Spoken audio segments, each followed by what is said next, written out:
What's up, my fellow comic book readers? Guys, we got 4 DC comics I read this morning. We're going to talk about them. And we're going to start off with the best of the 4. You know, Absolute Batman, issue number 13. Batman and Catwoman are a thing, I guess. Or at least for a couple panels they are, you know. But Alfred's trying to convince Batman that Catwoman is bad for him, and Batman's not hearing him because he's getting some, and at the same time, Batman's trying to free his city from the stuff that's going on with Bane and the Venom. And there's a lot going on in this. There's a lot of guest appearances. You know, we got to see Harley Quinn. Waylon shows up for a little bit. Like, Bane is in this one. Catwoman. Like, a lot of people are in this. It's definitely worth reading. If you haven't started this by now, you're probably not a DC fan. And I don't mean that as in, like, you're not a DC fan if you're not reading this. But, like, I would assume that most DC fans are probably reading Absolute Batman, because this has been so freaking good. We got Justice League, the Omega Act special. This is the prelude to DCKO. Time Trapper is trying to convince Superman of something, but Superman don't want to hear it.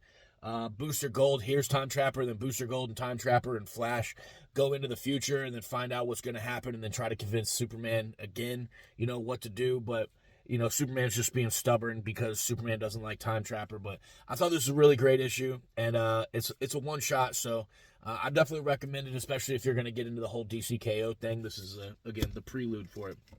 Next up, we got Gotham Academy, first year, issue number 1. Batman saved this little girl, Miss Silverwood. Olivia is her first name.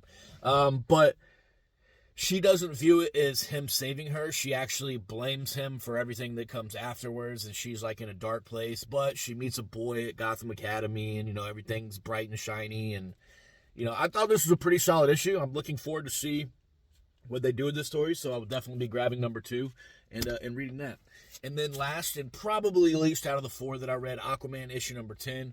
Aquaman's crew's getting worried about him because he's connecting with the Blue, and it's like, you know, they're worried that he's going to be too strong. And then he finds out that there's ghost pirates attacking people on the open sea. They follow him to a place where the ghost pirates, like, there's a lot going on with ghost pirates in this. And then, again, it's kind of setting up for the DCKO universe. So I think issue number 11 is a tie into the DCKO. This just didn't feel like Aquaman. Like, the way this story started, I don't know how much longer I'm going to keep reading Aquaman, I'm going to be honest with you. But I thought it was a decent story, especially if you're Aquaman. You know, you get Aquaman, so, you know, can't go wrong. But that's what I read this morning, guys, from DC. If you guys are looking for comics to read, I recommend those. If not, pick up something, read it today, stimulate that mind, and have a great day.